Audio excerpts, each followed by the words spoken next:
Good morning. कल हमने देखा था रेशम का उत्पादन के लिए रेशम के कीड़ों का पालन, उनका जीवन चक्र। अब हम बात करेंगे कि जब किसी जीव से वह रेशा प्राप्त किया जाता है उसके बाद किस प्रकार से वस्त्र निर्माण के लिए प्रयोग किया जाता है। तो सर्वप्रथम कोकून का चयन किया जाता है। कोकून दो प्रकार से चुने जाते हैं। एक तो पूर्ण परिपक्व होते हैं तो वे फट जाते हैं, उनसे छोटी रेशम निकलती है, और एक जो राउंड होते हैं, पकने से पूर्व ही उनको गर्म पानी में डाल के उबाल दिया जाता है, वे कहलाते हैं लंबी रेशम, जिससे कि लंबा रेशा निकलता है। तो कोकून को छांटकर दो श्रेणियों में बांट दिया जाता है। जो फट जाते हैं वो अलग होते हैं, लंबे वाले अलग होते हैं। फिर उनको कास्टिक सोडे के पानी में डाल के बॉईल किया जाता है, जिससे उनके अंदर जो उपस्थित गोंद है वह अलग हो जाती है और गोंद को छुड़ा दिया जाता है। फिर उस धागे के जो अविरल लंबाई के धागे होते हैं रेशम के, वो चमकदार, अत्यंत लचीले और बारीक होते हैं। उनको लपेटकर रील तैयार की जाती हैं। फिर उनसे गांठें बनाई जाती हैं और गांठों को फैक्ट्री में भेज दिया जाता है, जहां पर फैक्ट्री में जाके उनको दोबारा गांठें खोल के उनसे धागा निर्माण का काम किया जाता है और उनके धागे पे से जो अतिरिक्त गोंद लगी होती है उनको हटा दिया जाता है। लेकिन रेशम का जो तंतु होता है वह अत्यंत हल्का, लाइट वेट होता है। उसको भारीपन लाने के लिए उसके अंदर कुछ मिलावट की जाती है। यह जो मिश्रण किया जाता है इसको वजन बढ़ाना कहते हैं, यानी वेइंग। क्योंकि सिल्क का रेशा बहुत हल्का होता है तो उससे वस्त्र निर्माण करने में बहुत दिक्कत आती है कि वो हवा में उड़ता रहता है। तो इसके लिए क्या किया जाता है कि रेशम के तंतु का वजन बढ़ाने के लिए कुछ मेटालिक थ्रेड रेशम के साथ समान मात्रा में जोड़ दिए जाते हैं, जिससे कि उसका वजन बढ़ जाता है। फिर उनकी ब्लीचिंग की जाती है। फिर उनको ब्लीच करने के बाद जब वह एक सामान्य कलर, हल्के रंग के हो जाते हैं, तो उनको हाइड्रोजन परऑक्साइड वगैरह से ब्लीच किया जाता है।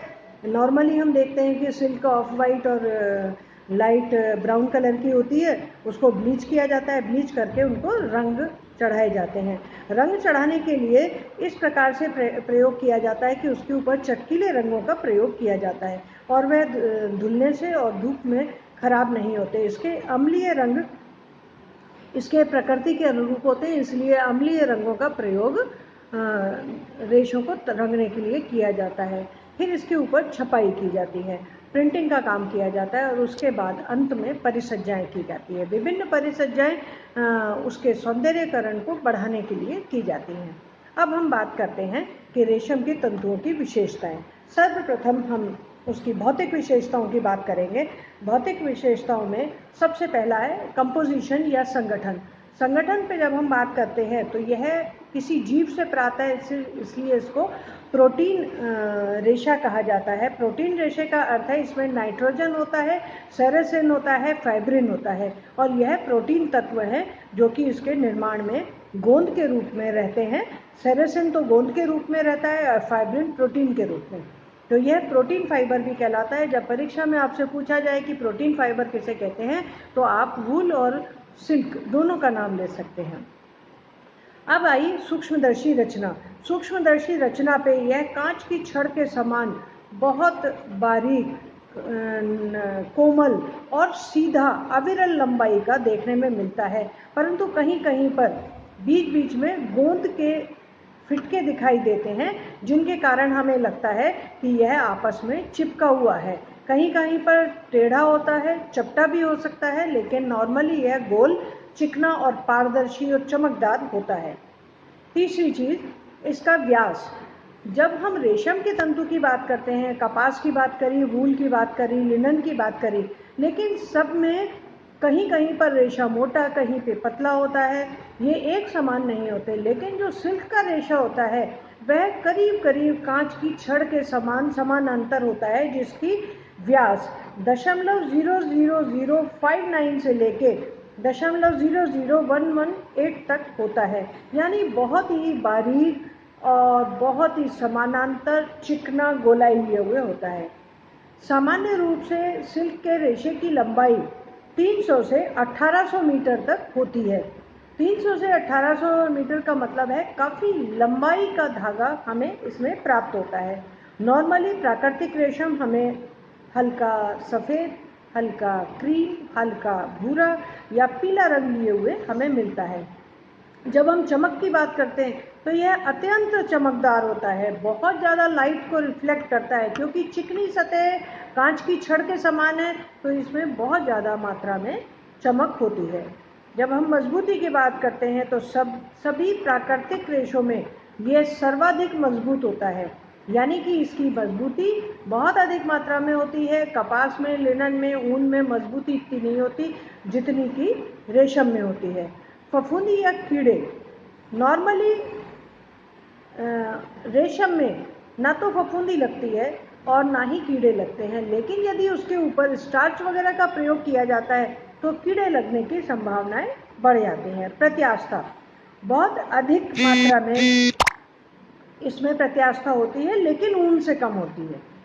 जैसे सिल्क के कपड़े को कुछ समय पहनकर फिर उसको लटका दो तो वह उसकी सलवटों को ख़त्म कर देता है, लेकिन ये ऊन से कम मात्रा में होती है। प्रतिस्कंदता, इसमें ऊनी रेशों से कम होती है, लेकिन अन्य सभी रेशों से प्रतिस्कंदता काफ़ी मात्रा में देखी जाती है।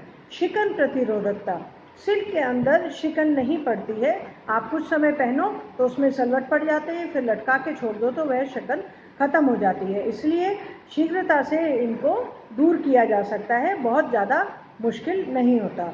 सिकुड़न, लंबे व सीधे रेशे रेशम के जो होते हैं वे बहुत कम सिकुड़ते हैं, लेकिन जो बहुत छोटे रेशे होते हैं उनमें सिकुड़ने की संभावनाएं ज़्यादा रहती है। घर्षण व रगड़, क्योंकि यह चिकना और कांच की छड़ के समान है, यदि घर्षण और रगड़ लगती है तो यह खुरदरा हो जाता है, इसको नष्ट हो जाता है, इसको नुकसान पहुंचता है। इसलिए जहां तक संभव हो इसके ऊपर किसी भी तरह का घर्षण या रगड़ नहीं होनी चाहिए। रगड़ होने से इसके ऊपर निशान पड़ जाते हैं और सतह खुरदरी हो जाती है।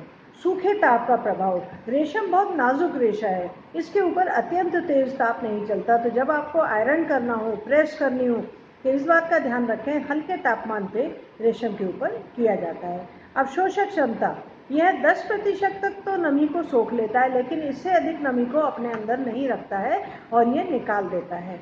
धूप व प्रकाश का प्रभाव, जब भी कभी हम रेशम के रेशे को बाहर धूप में छोड़ते हैं तो वह कमज़ोर हो जाता है, खुरदरा हो जाता है, टूट जाता है, चटक जाता है और बदरंग हो जाता है और कमज़ोर भी हो जाता है। इसलिए हमें इसको अधिक समय तक धूप या प्रकाश में नहीं छोड़ना चाहिए।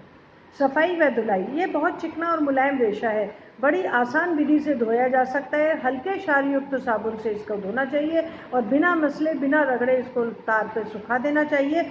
यह प्राकृतिक गंदगियों को अपने अंदर समेट कर नहीं रखता है, जैसे ही पानी में डालते हैं यह प्राकृतिक गंदगियाँ इससे दूर हो जाती हैं, क्योंकि कांच की छड़ के समान ये चिकना होता है।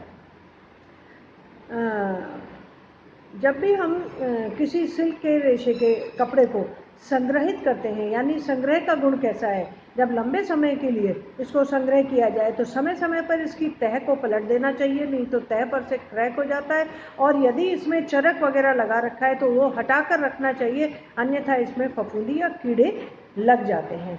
अब हम बात करते हैं रासायनिक विशेषता की। जब सिल्क के ऊपर अम्ल का प्रभाव किया जाता है यह पूर्णतया तंतु को नष्ट कर देता है। क्षार अत्यंत माइल्ड यूज़ करने चाहिए। तीव्र क्षार तंतु की चमक और रंगों को प्रभावित करता है। रंग का प्रभाव, किसी भी तरह की डाई बड़ी सहजता से सिल्क के ऊपर चढ़ जाती है। इस पर अम्लीय, बेसिक और डायरेक्ट सभी प्रकार की डाई से रंगा जा सकता है। विरंजक का प्रभाव यानी ब्लीच, किस प्रकार की ब्लीच हमें प्रयोग में करने चाहिए। किसी भी तरह की स्ट्रॉन्ग जो ब्लीच होती है वह तंतु को नष्ट कर देती है, लेकिन हल्के ब्लीच, हाइपोक्लोराइड वगैरह, हाइड्रोजन पेराक्लोराइड परऑक्साइड का प्रयोग किया जा सकता है। और पसीने से ये तंतु कमज़ोर हो जाता है और नष्ट हो जाता है, इसलिए इसका ऐसे कपड़ों में गर्मियों में कम पहनना चाहिए जिसमें पसीने आते हैं।